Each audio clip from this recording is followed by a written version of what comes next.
No, but they were old. That their parents just were like, okay, go. Like, they left. Yeah, we were volunteers, you know, they didn't know who we were, and we were just told briefly, you know, we're don't let more than 10 kids in there, and, you know, do them one at a time, and that's it.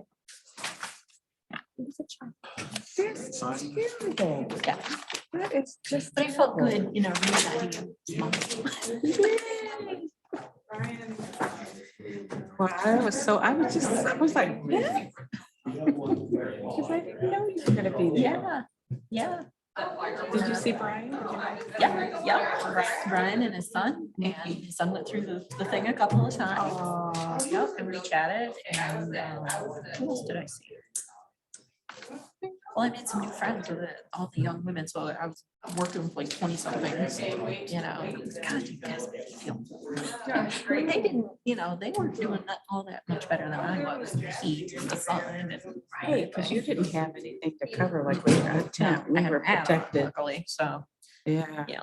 it was a perfect day though. Blue Yeah. sky was just beautiful. It was like the Juneteenth event on Saturday. Oh, no. It was so nice. Oh, and the other complaint is that people were saying, Bill calls this meeting of the Delta Township Board to order. Will the board members and guests please rise for the Pledge of Allegiance? I pledge allegiance to the flag of the United States of America and to the republic for which it stands, one nation, under God, indivisible, with liberty and justice for all. Mr. Acting Clerk, will you please call the roll? Yes. Supervisor Fletcher. Here. Clerk Clark is not here. Treasurer Fido was here. Trustee Bowen. here, Trustee Brewer. present, Trustee Coscarella. present. Trustee Mojica. You have a quorum. Thank you, Mr. Clerk. A motion to excuse Clerk Clark and Trustee Mohico would be in order. It's been moved by Fonda, supported by Beth. All those in favor, please say aye. Aye. All those opposed, say nay. The motion carries. We have the agenda before us. Any additions or deletions? None. A motion to approve. Andrea, I move to approve the agenda as presented. is there support? Support. Support. All those in favor of approving the agenda as presented, please say aye. Aye. All those opposed say nay. Motion carries. Public comment. Anybody in the audience this evening? Don't see anybody from the public. So we'll move down now to the consent agenda. It's pleasure of the board on the items on the consent agenda. Beth. I would like to request that number 4 be removed, just so I can ask Marcus a couple questions. Okay, sounds good. So we'll move that to discussion and then you're moving. And I approve it as a- move to approve the consent agenda and Yes. removing number 4. Okay. And there's support. There's support. Mr. Clerk, please call the roll. I'm sorry, who supported that? She's. Andrea. Supervisor Bowen. Excuse me. Trustee.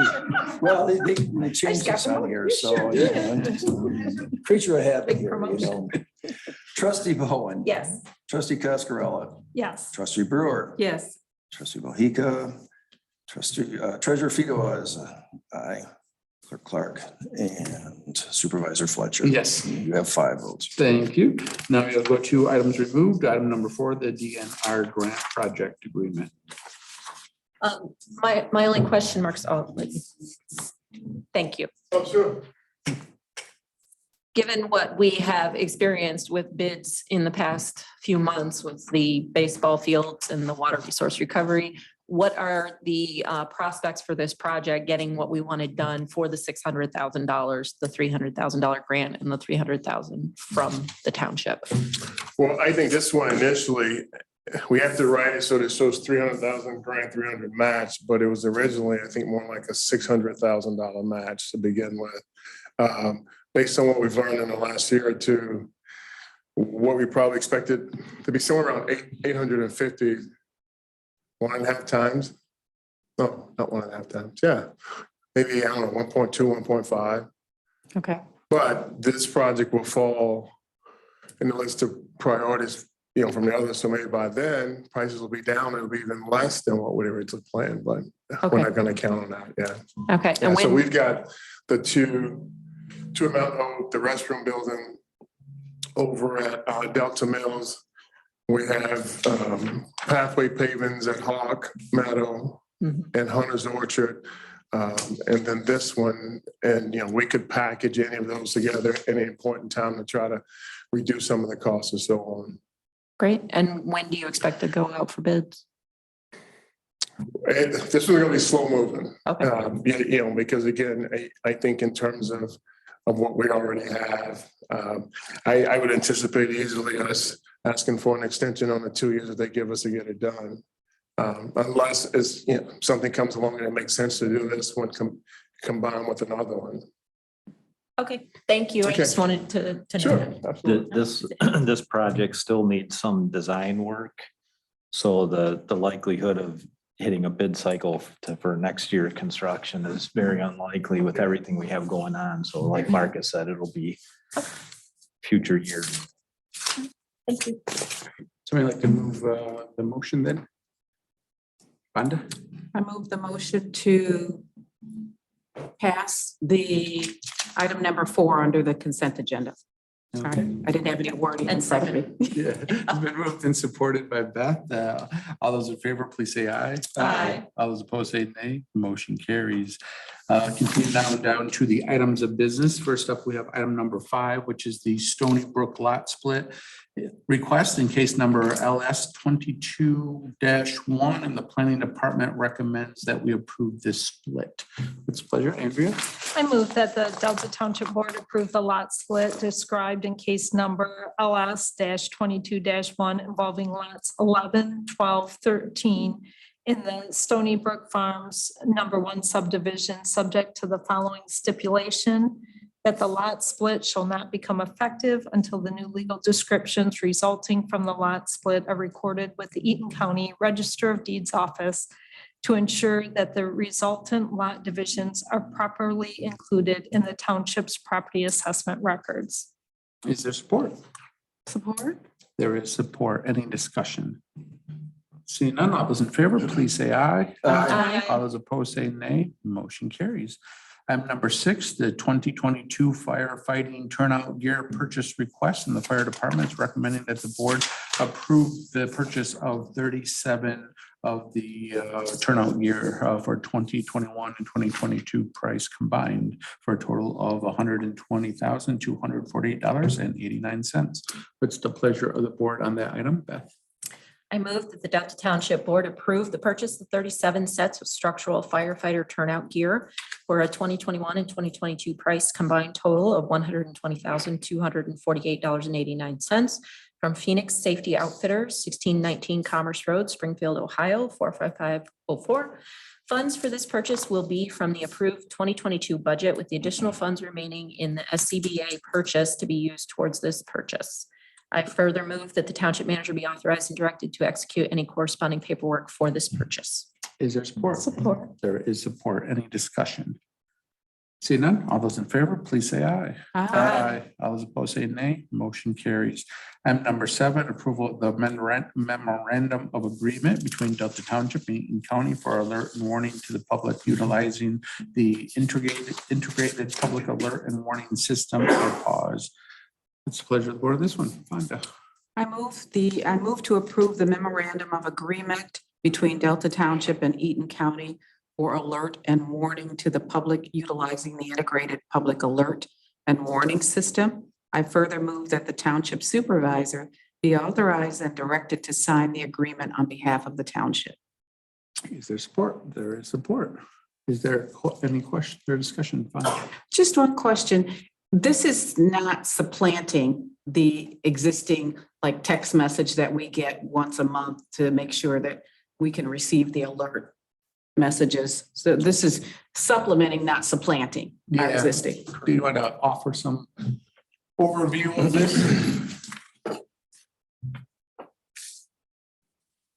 Yeah, it's not taking away anything. We're already doing. The monthly test is what our emergency manager locally does. This is just something different that the county is going to provide for us. Excellent. That's all I want to know. Thank you. Any other discussion? Seeing none, all those in favor, please say aye. Aye. All those opposed say nay. Motion carries. Managers report. Thank you, Mr. Supervisor and board members. Just a couple of quick project updates, kind of a momentous occasion. They are moving dirt at the wharf plant. They have a pile of pipes there, so it's kind of good to see. Or exciting to see that project get underway in earnest. Also, the pickleball courts are basically done with the new surface. They got 1 or 2 nets up, so they'll be putting up the other nets hopefully tomorrow. So there's quite a bit of cleanup around the court and that type of thing, but the courts will be ready to play on. So also nice to see that project done. And we may, Marcus would like to do a grand reopening at some point to kind of celebrate that project. Do have had a busy weekend with the softball tournament, 66 teams, 1,000 athletes at the different parks. We got some good pictures of those, which we'll be sharing some of the usage of our parks. Music in the park tonight at Sharp Park, just a reminder, the Frog King and Tim Hunt's dueling piano and Rum Runners reunion show opening for it. So if anybody's interested in that, be a warm evening, but Sharp Park, a lot of fun. Another project, the feminine hygiene products or dispensers for our buildings are still on back order. So we're still waiting, hopefully get delivery of those sometime in July, but just in case. So those will be put up as soon as we get those. But like with everything else, it takes a long time. And then lastly, we had several staff at a meeting this morning at the Board of Water and Light. You may have seen some of the media alerts and coverage on that, but mainly informational session on the preparing for rolling blackouts this summer. So that are likely to be imposed by the regional power grid regulator, MISO, for the region. So it's more of a kind of a macro thing. It has nothing to do with the power that Board of Water and Light provide. They have adequate power, but they still have to follow the same regulations. So they're estimating a 4% shortage for the month of July. So there could be 20-minute rolling blackouts at a time. So they'll try to mitigate any effect to hospitals or first responding units, fire departments, police departments, that type of thing.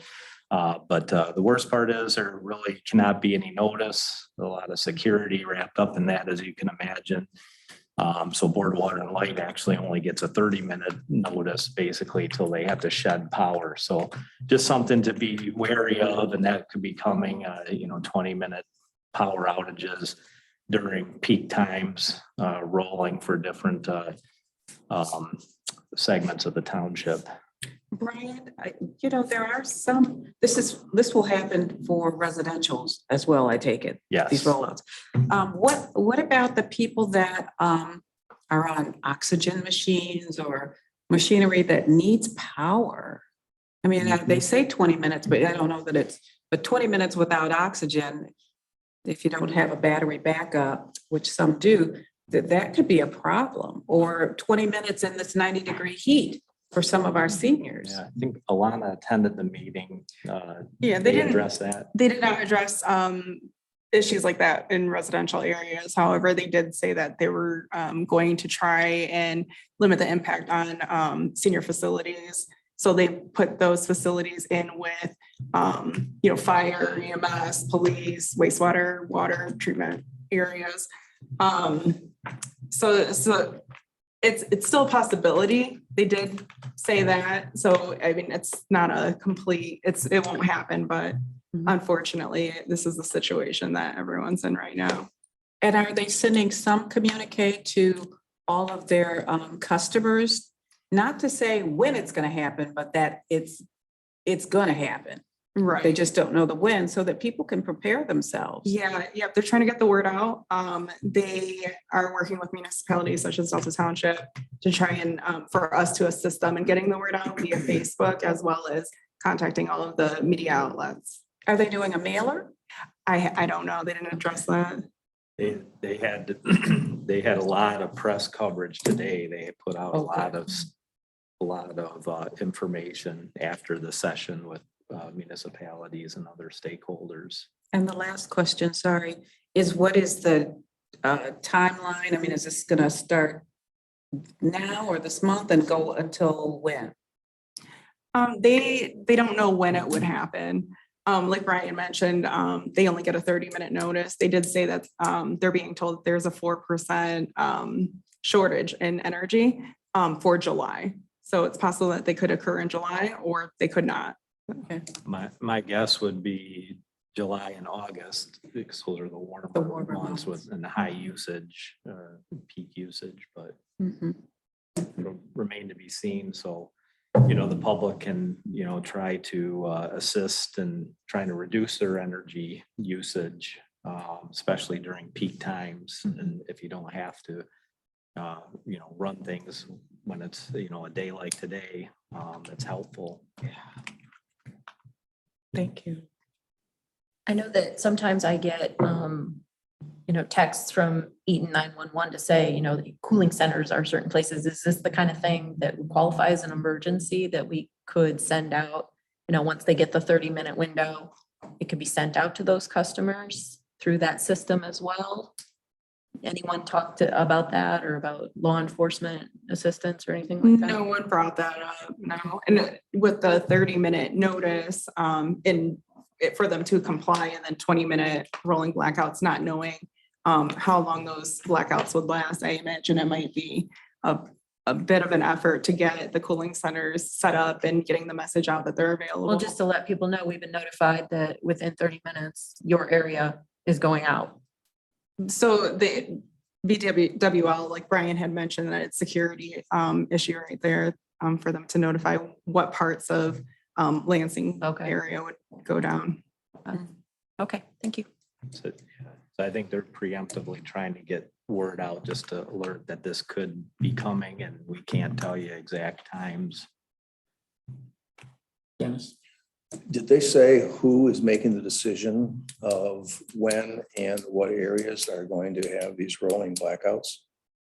Who's the authority that's making these decisions? So it's MISO who contacts BWL, letting them know that they need to go through certain stages, and then when the rolling blackouts would have to occur. And then BWL would target certain sections to pretty much flip a switch. So again, who's the authority that's, MISO is the federal, who? MISO is a federal, for our region, it's the federal regulator of the That's the transmission regulator. of I'm trying to energy. get an Yeah. idea. I don't know. It's an acronym, I'm sure, you Yeah. know, Yeah. so, okay. Wow, yeah. All right, thank you.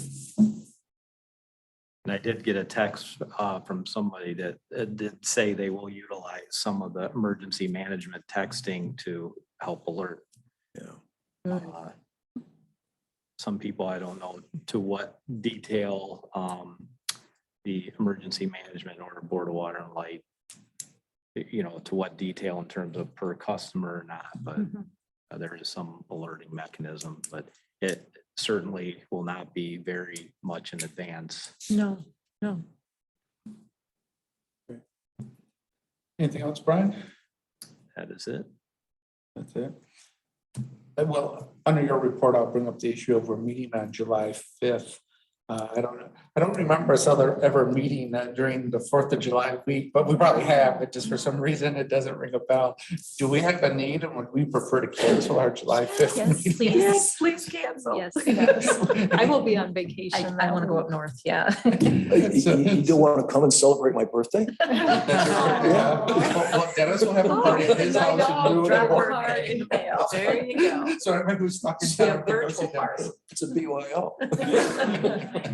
Well, I move that we cancel the July 5th meeting. Then is there support? Support. There's support. All those in favor, please say aye. Aye. All those opposed, say nay. Motion carries. And Mr. Supervisor, just, and then would we turn the next meeting Yeah. into a regular meeting? We'll make that part of the motion. We just approved that the next meeting will be a regular meeting in addition to the committee of the whole too, in case there's business we need to take care of. So we moved on to the committee of the whole discussion tonight, and that's a discussion on Juneteenth celebrations. And I know Brian had a memo in the packet. Brian, did you want to talk about that, or did Fonda want to raise that? Sure, I can start, but Fonda just asked to have it on as a discussion item for to inquire about some Juneteenth activities in the township, potentially for next year. I did just really briefly, I brought you Juneteenth brochure mainly because on page 11, it has the Delta Township resolution in it. So I thought it was a nice presentation that you can have. And so I think as my memo states, the Lansing region has entities who put on pretty robust Juneteenth activities. And I know internally with discussions when we started, recognizing Juneteenth a little bit more importantly as a township and creating a holiday, we wanted to look at different ways to kind of show our support, and did that with the resolution and the holiday. Maybe the next step might be to have some activities. My understanding is some of these groups, they want to make sure that we don't have, that not everybody's trying to do large festivals that compete with really what they do in I don't want to say the city of Lansing because the city doesn't really put it on. It's other organizations, which, quite frankly, in Delta, that sometimes is a challenge because we put on a lot of our own events, and a lot of other municipalities, they have organizations that kind of step up to put these events on at little burden to the municipality. So I listed a couple of ideas that we kind of had internally about some things that we could do to maybe supplement and work with maybe some community partners to bring in some speakers or have a community movie if we could work with the Lansing Mall or the movie theater or things like that. We wanted to bring kind of those ideas forward as something that we felt that we could potentially accomplish without having a large burden and interfering with a lot of our other events that we have, or like I say, not directly competing with other of the robust Juneteenth activities. So with that, if Fonda has anything to add on that. I thank the township for their support. This is the second year of the federal holiday for the emancipation of slaves and, getting freedom. And it's really big, and it's awesome to see the global awareness and recognition of that holiday and the local support.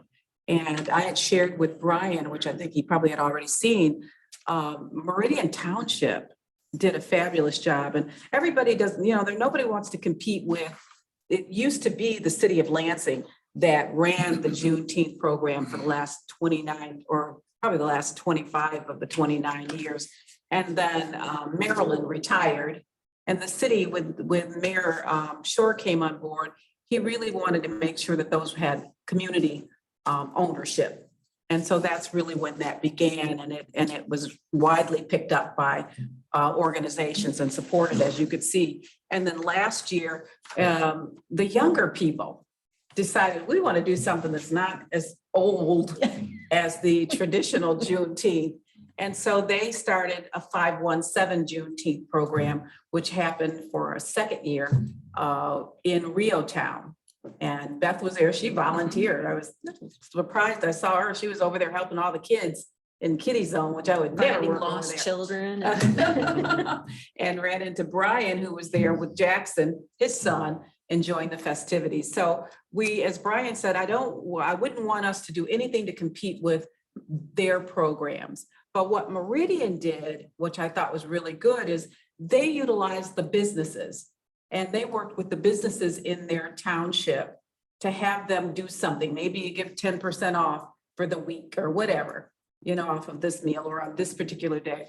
Or stop by here and we might have something special for you. So they engage the businesses to step up so that they wouldn't interfere with the Juneteenth activities that take place from the Thursday through the Sunday. And they also had a movie night, they had a lecture, they had a conversation about culture, which I think is good. So they had a really good conversation and had it facilitated by, I don't know who.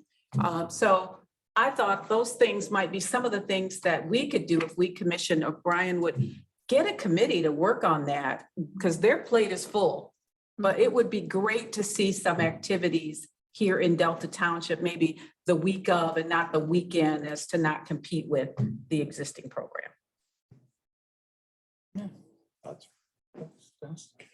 Well, I commend Brian and staff, getting ahead of the curve on this, and good suggestions, especially since according to your memo, Juneteenth commemorates June 19th, 2,865, gives us an 847-year head start on Oops. the commemorations things. So Brian's always been on that. You're really good at Prior proofreading. Yes, he planning, I is. tell ya. I didn't even notice that. But seriously, I agree with Fonda on that. And, I think it's a wonderful opportunity to get community input and just see what would be meaningful. I would just say I would like to support something meaningful Yes. and not something that's just perfunctory.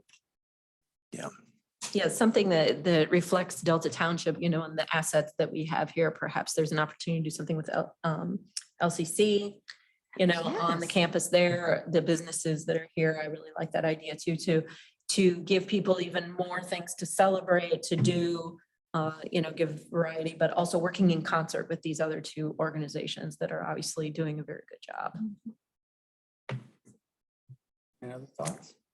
I absolutely support nothing, specific to add, but I think these are great ideas. And I like not trying to compete with other events that are already kind of established in the greater Lansing area. I don't think that's necessary. And I think there's other things that we can do to really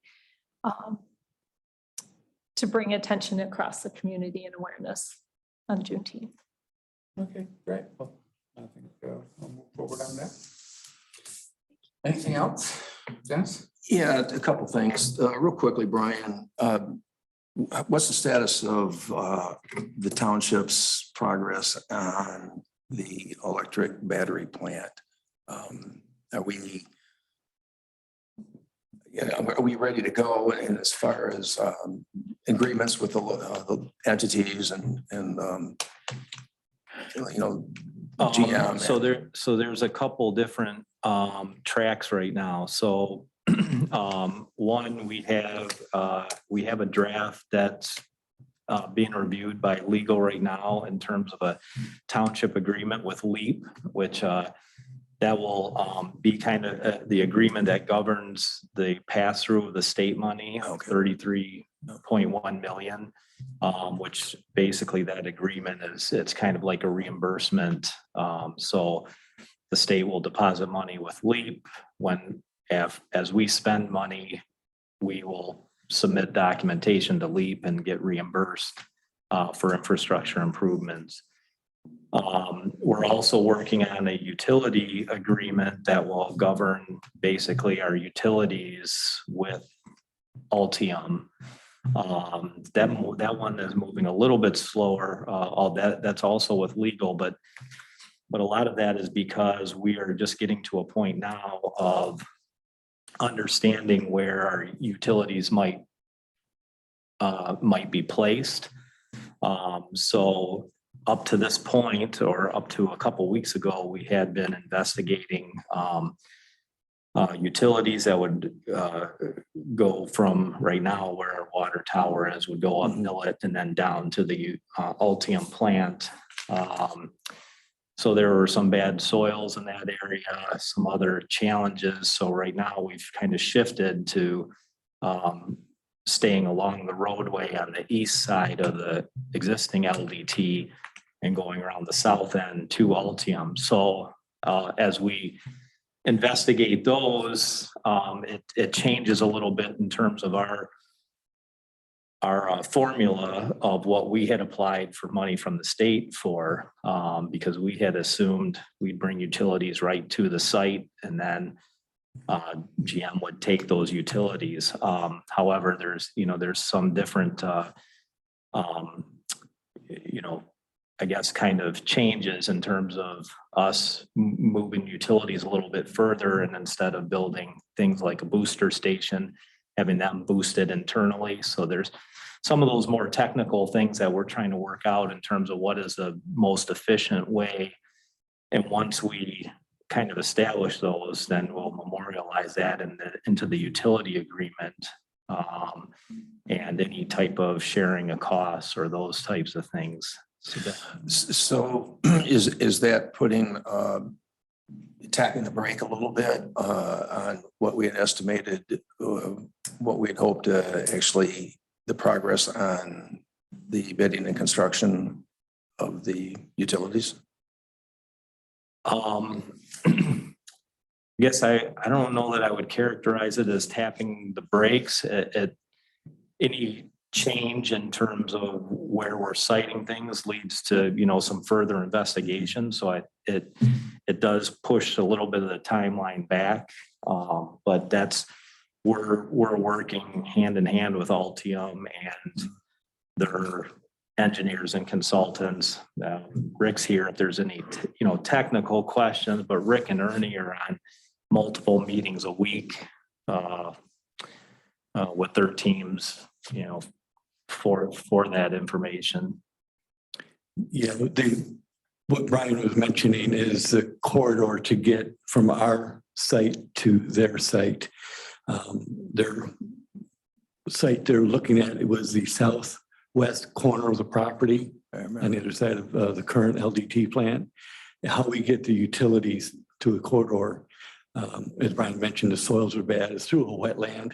They would have to build soil up and build an embankment, move all kinds of heaven and earth to get really the utility through there. So by the alternate route, it may set us back, a couple of weeks of investigation, but the approach that they're using is, I kind of call it the shotgun approach. They're doing the design, the corridor, the soils, all at the exact same time to save time. So, by their approach, it really doesn't set things back too far. So, Okay, thank you. they're still, we're still looking at hopefully going out to bid this fall to Right. design and build. In So March. that's still the anticipated timeline then? At present time, yes. Regardless of these snags.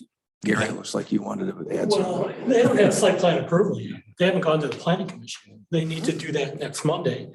And there's about 20 stipulations they'll have to comply with before I can even sign off on it. Okay. So I'm sure some of them they're going to be surprised at, but there are approvals from outside agencies that they'll need that they don't have yet. And that's going to take some time to do that as well. So, in the meantime, they can be finalizing the routing of the utilities and all that.